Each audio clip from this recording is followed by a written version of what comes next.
مصيف نقابة المهن الزراعية. في ناس كتير عايزة تروح المصيف تبع النقابة، بس مش عارفة ايه النظام. بتسأل هل الغرف كويسة، هل الخدمات هناك كويسة، الأكل ايه نظامه.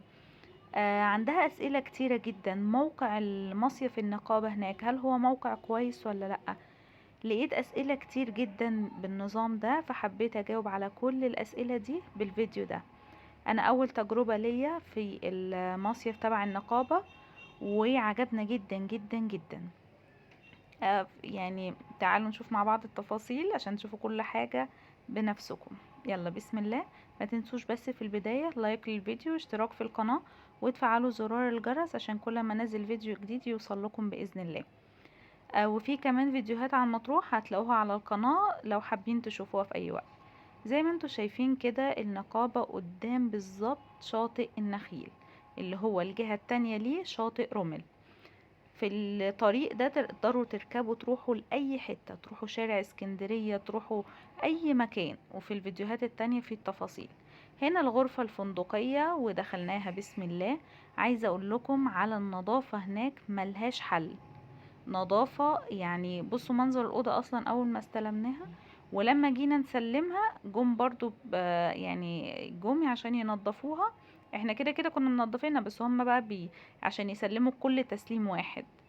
تعطير الأوضة ونظافتها، ويعملوا الكبرتاية بشكل فيونكة وبصوا حاجة كده يعني حاجة كده، حاجة شيك، وحاجة تبين لك قد ايه هم عايزين يوصلوا لك ان ال الخدمات اللي بيقدموها خدمات كويسة جدا. دي البلكونة اللي في الغرفة الفندقية. لو حد بيسأل على الأكل تعالوا هنشوفه مع بعض. وكمان بيبقى فيه حفلة في آخر يوم للمصيف لو حد حابب يحضرها. دي الطرقة طبعا، الطرقة بتاعت الغرفة الفندقية. أول ما بنستلم الغرفة وبنطلع وناخد شنطنا، بيخبط عليك حد من تبع المصيف هناك وبيديك الشنطة دي. ايه هي محتويات الشنطة دي هنشوفها مع بعض. بس اللي لسه ما عملش لايك للفيديو ينزل دلوقتي يعمله حالا، ولو ما اشتركش في القناة يشترك ويفعل الجرس. دي اللي هي الليفة بتاعة المواعين. بيسلموكوا باسكت كده، في كوبايات وفي اطباق، سوري، كوبايات وفي معالق وفي شوك. وبقى في نهاية المصيف بتسلموه. ودي صابونة لليد طبعا. اول سنة لينا كنا نروح، بس النظام عجبنا. طبعا زيه زي اي مكان، فيه ممكن في حاجات ما تعجبكش في البداية، في سلبيات، بس بصراحة الايجابيات هناك طاغت جدا جدا على السلبيات. تعالى اوريكم مكان الاكل. ده المكان اللي في ميعاد الغدا في ميعاد الفطار بننزل فيه. وده هناك مكان للشاي، يعني اللي عايز يعمل شاي. من الإحسان والمعاملة الكويسة جدا اللي بيقدموها هناك وقد ايه هم ناس ذوق. بيقولوا ان اللي مش بيحب السمك يقدر قبلها بيوم يبلغ الشيف ان هو مش عايز سمك، فبيعمل له أكلة تانية. صورتلكوا أكلات يومين. ده الغدا بتاع يوم كان طبعا مكرونة بشاميل اللي ناس كتير جدا بتعشقها، وفراخ وبطاطس وشوربة لسان عصفور وسلطة. وبيحطوا لكم المية طبعا، وده اكيد مع الغدا بيعملوا حلو، فعاملين رز بلبن.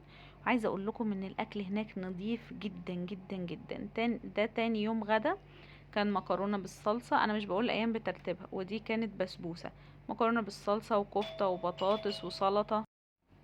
وحتى مفتاح الغرفة عاملينه بشكل شيك برضه، مكتوب عليه مصيف الزراعيين بمطروح ورقم الغرفة. في نهاية الفيديو شكرا نقابة المهن الزراعية على كل هذا الاهتمام من القلب. كل سنة وانتم طيبين. وهسيبكم مع ده شاطئ عجيب، وهسيبكم مع الحفلة. وكل سنة وانتم طيبين. ايه ده انتوا شاطرين جدا. طب نايمين ولا مصحصحين؟ برافو والله. طيب بقول لكم ايه، تيجوا نشوف بابا نايمين ولا مصحصحين؟ ايه رايكم؟ ماشي. بابا وماما نايمين ولا مصحصحين؟ لا انتوا لا ما تردوش، انا عايزه اسمعكم. نايمين ولا مصحصحين؟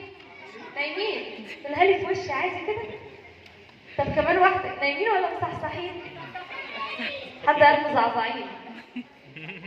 انت مزعزعه؟ هو ايه؟ طيب في البداية أحب أعرف حضراتكم على طبيعة حفلتنا.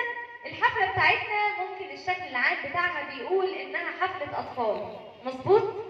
بس الحقيقة هي ما بتبقاش حفلة أطفال ولا حاجة، عشان إحنا بنعمل حجة العيال وإحنا اللي بنلعب في الآخر. إيه رأيكم؟ اللي موافق على الكلام ده من الكبار يسمعني سقفته كده بعد إذنكم؟ أيوه. والناس اللي واقفة بالكم أنتوا إيه؟ فوق أحلى من تحت؟ بتصور من فوق؟ طب ما تصور من تحت. هصورك إزاي أنا كده من البلكون؟ ما ينفعش. طيب بما إننا اتفقنا فإحنا هنبتدي حفلتنا مسابقة، والمسابقة ليها جايزة، والجايزة 1000 جنيه. خلاص؟ إن شاء الله. قول لي أيوه قدمي المشيئة، برافو. بحيي باشمهندس رضا والله، يعني هو ما بيبخلش عليكم، قال لي بصي معاكي لحد 1000 جنيه. ماشي؟ وطبعا أنا ببتدي بالمسابقة دي عشان أجيب رجليكم بيها بس. تمام؟ المسابقة سهلة، هي عبارة عن أغنية، الأغنية مكونة من 3 كلمات، كم كلمة؟ 3. كل كلمة لها إشارة، أنا هقول الكلمة وحضراتكم هتعملوا الإشارة بتاعتها، ماشي؟ أول كلمة بم، أول كلمة إيه؟ بم، لما أقول بم كله بيسقف، يلا بم. لا إحنا اتفقنا، الأستاذ اللي لابس أزرقيكة مش بتبم ليه؟ لا والله نتعامل بينا بقى، يلا بم. والأستاذة اللي مربعة إيديها لسه المدرسة ما بدأتش، قاعدة في إيه؟ بم. مفيش غيرك على فكرة. طب والله لا أنت عاملة بم. والله ما هكمل الحفلة غير لما تعملي بم. يلا بمي لو سمحت. أيوه كده. الكلمة الثانية بم، الكلمة الثانية إيه؟ لما أقول بم كله بيعمل كده. سهلة؟ يلا بم. كله الأستاذة بم. أيوه أنت طبعا. يلا بم. صعبة. يا أستاذ نبيل اعمل بم بعد إذنك. دي مش بم دي. آخر كلمة بيري بيري، آخر كلمة إيه؟ لما أقول بيري بيري بنخبط على رجلينا كده، بيري بيري بيري. في حاجة صعبة؟ يلا نراجع. بم بم بيري بيري، كمان واحدة بم.